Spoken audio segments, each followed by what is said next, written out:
Welcome to TV Cartoon, your fun zone.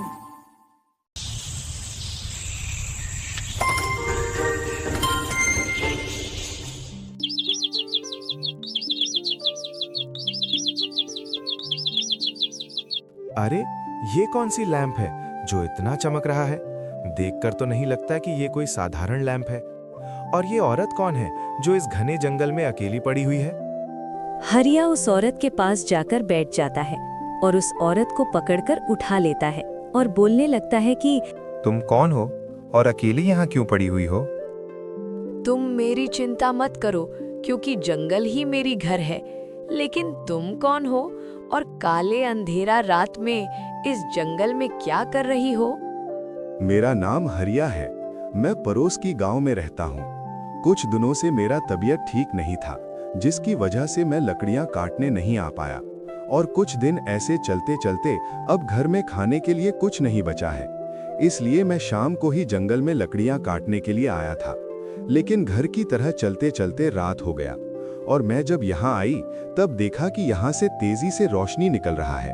तभी मैंने पास आकर देखा कि एक अजीब सा लैंप पड़ी हुई है और उसकी पास तुम पड़ी हुई हो। हाँ, अब मैं समझ चुका हूँ कि तुम रात को यहाँ क्या कर रही हो। क्योंकि तुम्हारे ऊपर घर की जिम्मेदारी है, इसलिए तो इतना मेहनत कर रही हो। अब ये सब बातें छोड़ो और बताओ कि इस घने जंगल में अकेला क्या करने के लिए आया था और तुम्हें क्या हो गया था जो इस पेड़ के नीचे पड़ी हुई थी?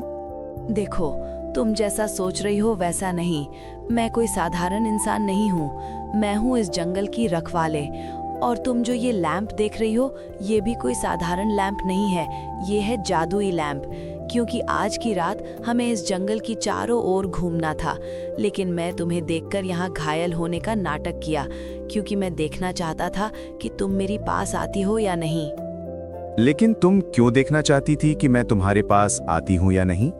क्योंकि मैं आज की रात इस जादुई लैंप को किसी एक आदमी को देने वाली हूँ, पर वो आदमी सही और ईमानदार होना चाहिए।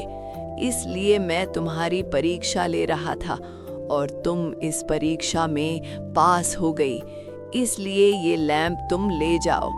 और हाँ, इस लैंप सिर्फ रात को ही काम करेगा। बस इसको रात को जलाकर सो जाना।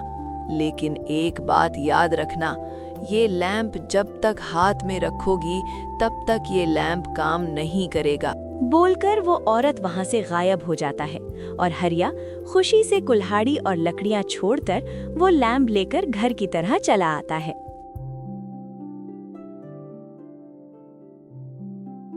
हरिया घर पहुंचने के बाद खुशी से रीमा को बुलाने लगता है। रीमा, ओ रीमा, कहाँ हो? जल्दी आओ, देखो ये क्या लाया हूँ। बोलते बोलते रीमा और शिवा हरिया का पास आता है। तभी रीमा हरिया की हाथ में लैंप देखकर बोलता है, तुम आने में इतना देर क्यों कर दी? और ये किसका लैंप लेकर आई हो? देखकर तो नहीं लगता है कि ये कोई लैंप है, लेकिन तुम्हें ये मिला कहाँ से? अरे यही तो बताने के लिए बुलाया हूँ, सुनो। हरिया जंगल में उस औरत के साथ घटी घटनाओं को रीमा को बताती है। तभी रीमा बोलती है कि अरे ये तुम क्या बोल रही हो? मुझे यकीन ही नहीं हो रहा है कि ये जादुई लैंप है। अरे हाँ, मैं तुम्हें झूठ क्यों बोलूंगा? उस औरत ने कहा कि ये लैंप सिर्फ रात को ही काम करता है, इसीलिए हमें सुबह तक देर करना पड़ेगा। तब तुम्हें यकीन होगा कि ये जादुई लैंप ही है। अगर तुम बोल रही हो तो सच में होगा, और अब से हमें और भूखा भी नहीं रहना पड़ेगा। लेकिन पहले देख तो लेता हूँ कि ये लैंप सच में काम करेगा कि नहीं। उस औरत ने तो बोला था कि काम करेगा, लेकिन एक बात याद रखने के लिए कहा था कि इस लैंप को हाथ में रखने से काम नहीं करता है। इसे रखकर सोना पड़ेगा, फिर सुबह उठकर देखना पड़ेगा कि ये जादुई लैंप क्या काम करता है। हाँ, तुमने सही कहा है। अब इस लैंप को वहाँ रखकर आओ, मैं तुम लोगों के लिए कुछ खाने के लिए लाती हूँ। बोलकर रीमा खाना लेने चला जाता है। तभी हरिया शिवा को बोलता है कि शिवा बेटा, तुमने अभी तक खाया नहीं। नहीं पापा, मैं तुम्हारे लिए बैठी थी। मम्मी ने बोला था खाने के लिए, लेकिन मैंने बोला पापा आने के बाद पापा के साथ खाऊंगा। वो लोग बातें करते करते रीमा खाना लेकर चला आता है। फिर वो लोग खाना खाने लगता है। खाना खाकर शिवा सो जाता है। तभी रीमा हरिया को कहता है कि अब तुम जाओ और इस लैम्प को वहाँ रख कर आओ। बहुत रात हो गई है, अब सो जाते हैं। हरिया उस लैंप को वहां रखकर आते हैं और वो लोग सो जाता है। सुबह जब वो लोग नींद से उठा तो देखा कि उस लैंप के पास कुछ पैसा और कुछ सोने का सिक्का पड़ी हुई है। उसे देखकर हरिया और रीमा चमक जाते हैं। तभी रीमा हरिया को बोलता है, तुमने तो सही कहा था, ये लैंप तो सच में जादुई लैंप है। देखो इसका कमाल, कितने सारे पैसा और सोने का सिक्का।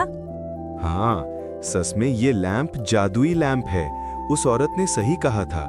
अब से हमें और कोई चिंता नहीं करना पड़ेगा। हम लोगों के पास पैसा ही पैसा होगा। हाँ, तुमने सही कहा है। अब से हम लोगों के पास पैसा ही पैसा होगा। अब से हमें और किसी के आगे भीख मांगने की जरूरत नहीं पड़ेगा। उल्टा हम लोग ही गांव के लोगों को मदद कर पाएंगे। हाँ, गांव के लोगों को तो जरूर मदद करेंगे, लेकिन वो आर्या का पत्नी नीता ने किया अपमान को मैं कभी नहीं भूलूंगा। और भगवान करे उसे भी एक दिन मेरे घर आने की जरूरत पड़े, तब उसे पता चलेगा कि अपमान करने से कितना बुरा लगता है। हाँ ठीक है, लेकिन अब ये सब छोड़ो। आज तो हमारे लिए खुशी का दिन है। अब उस दिन की बात याद करने की जरूरत नहीं है। वो लोग एक दूसरे के साथ खुशी से बातें करने लगता है। तब से वो जादुई लैंप हरिया को हर दिन पैसा, सोने का सिक्का देने लगता है। इससे हरिया अपने घर में जरूरत की सब चीजें भरने लगता है। ऐसे करके हरिया की जीवन अच्छा से चल रहा था और मौका मिलने से लोगों को मदद करने लगता है। दूसरी तरह आर्या एक दिन बाजार से कुछ सामान खरीदकर घर की तरह जा रहा था। तभी उस गांव की जमींदारों के साथ मुलाकात होती है। तभी जमींदार आर्या को बोलता है, अरे यार, कैसे हो? सब कुछ ठीक ठाक चल रहा है ना? और तुम्हारा वो बिजनेस कैसे चल रहा है?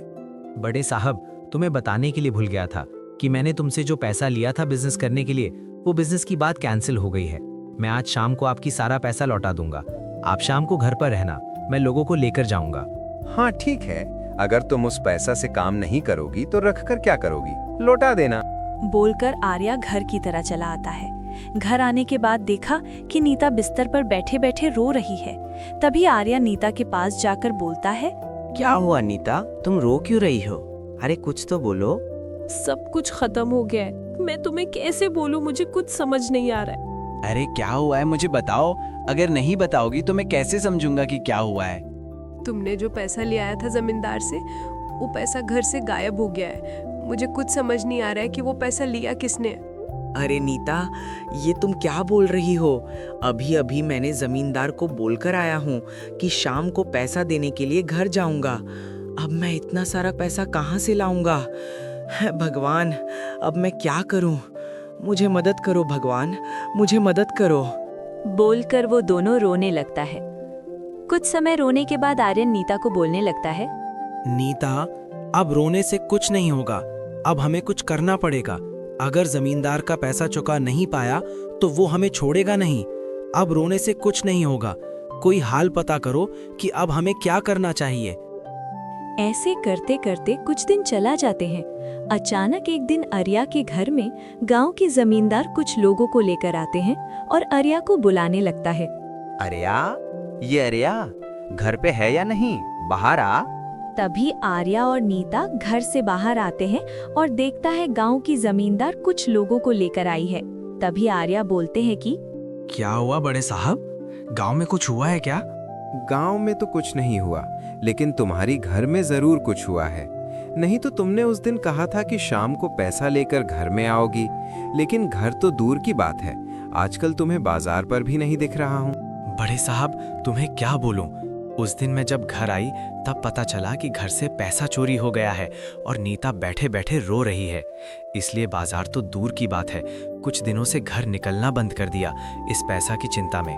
अब तुम ही बोलो, इतना सारा पैसा मैं कैसे चुकाऊंगा बड़े साहब? बा, तुमने तो पैसा नहीं देने का बहुत अच्छा तरीका ढूंढी हो। अब ये सब बातें बंद करो, अभी पैसा दो, नहीं तो इस घर से निकल जाओ। बड़े साहब, और कुछ दिन की वक्त दो, पूरा पैसा चुका देंगे, नहीं तो हम लोग अभी कहाँ जाएंगे? आज मैं ये सब सुनने नहीं आया। अभी यहाँ से निकल जाओ, और हाँ, जब तक पैसा नहीं लाओगी तब तक घर घुसने नहीं देंगे, ये बात याद रखना। गांव के जमींदार आर्या को घर से निकाल देता है और वो लोग रोते रोते वहां से चला आता है। कुछ दूर आने के बाद नीता आर्या को बोलता है कि सुनो, मैंने सुना है कि तुम्हारे बड़ा भाई हरिया की जीवन आजकल अच्छे से चल रहा है और गांव के लोगों को मदद भी करते हैं। चलो ना वहां जाते हैं, शायद हमें भी मदद करेगा। अरे तुम सोच कैसे लिया वो लोग हमें मदद करेगा? भैया जब मेरे घर आई थी तब उसके साथ कैसा व्यवहार किया है वो भूल गया हो क्या? अब वहां जाने की जरूरत नहीं है, इससे अच्छा तो रास्ते पर ही रहेंगे। नीता जैसे तैसे आर्या को मनाकर हरिया की घर की तरफ जाने लगता है। चलते चलते घर के सामने पहुंचता है, तभी नीता उन लोगों को बुलाने लगता है। भैया भाभी घर पे हो क्या? तभी हरिया और रीमा घर से निकल आते हैं और हरिया बोलता है कि अरे तुम लोग यहाँ क्या कर रही हो? भैया पहले पूरी बात तो सुन लो। अरे तुम लोग मुझे क्या बोलोगी? मुझे कुछ नहीं सुनना है। अब तुम लोग जाओ यहाँ से। अरे रुको, बोलो बहन, क्या हुआ है तुम लोगों के साथ? तभी नीता रीमा को पूरी घटना को बताती है। तभी हरिया बोलते हैं कि अरे रीमा, उन लोगों की बातें विश्वास नहीं करना, वो लोग झूठ बोल रहा है। नहीं भैया, हम लोग झूठ नहीं बोल रहे हैं, हमें माफ कर दो। अगर तुमने मदद नहीं किया तो हम लोग भूखा मर जाएंगे। लेकिन मैंने तो उन लोगों को माफ कर दिया। हाँ, अगर तुमने माफ किया तो हमने भी माफ कर दिया। ऐसे करके हरिया और रीमा उन लोगों को माफ कर देता है और उन लोगों को लेकर घर के अंदर चला जाता है। इस कहानी से हमें ये सीख मिलती है कि पहले हम गरीब ही क्यों ना थे, अगर भगवान की इच्छा से अमीर बन जाते हैं तो पहले लोगों के किया हरकतों को भूलकर उसे माफ कर देना चाहिए। इससे भगवान खुश होकर तुम्हारी जीवन की सारा गलतियां माफ कर देता है।